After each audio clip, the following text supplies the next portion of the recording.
Digbert loves to garden. He loves looking at, touching, smelling, planting, and growing the plants.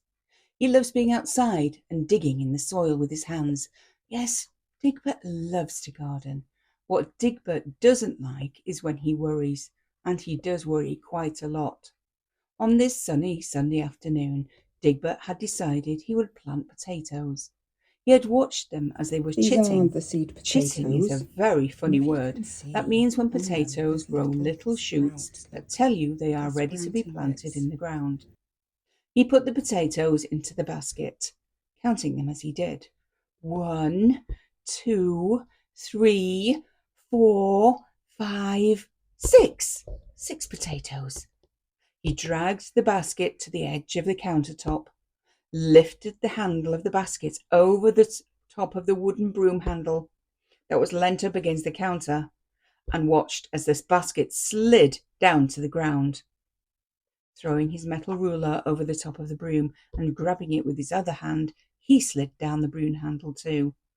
After landing on the basket of potatoes, he rolled off and onto the floor. He wriggled the basket until the broom handle jumped out of the broom, and the basket was free.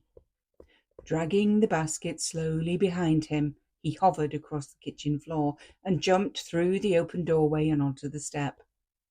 As the basket bumped down the step, he felt very lucky that none of the potatoes fell out, and he soon reached the raised bed in the garden where the planting was going to happen. He wasn't strong enough to hover up to the top of the raised bed with all the potatoes, so he had to take them one at a time.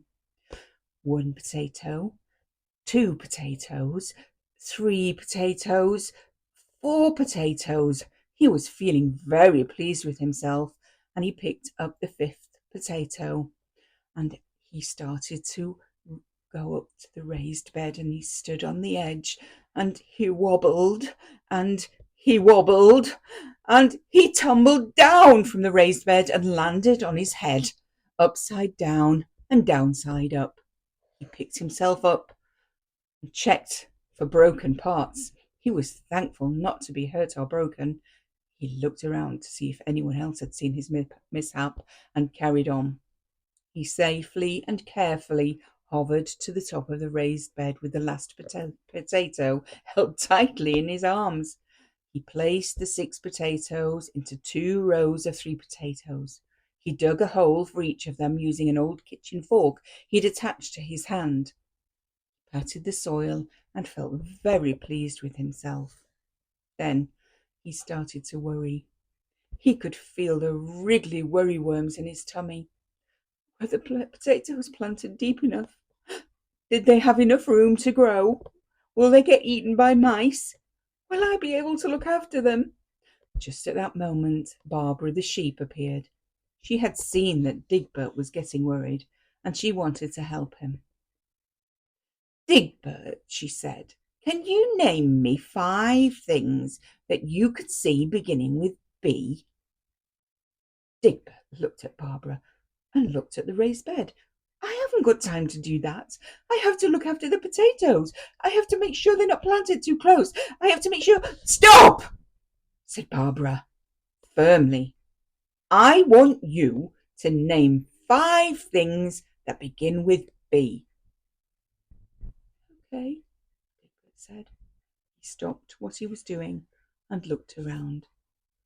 But, Barbara, your name begins with B, he said in a worried voice. Excellent start, Digbert, said Barbara. Basket.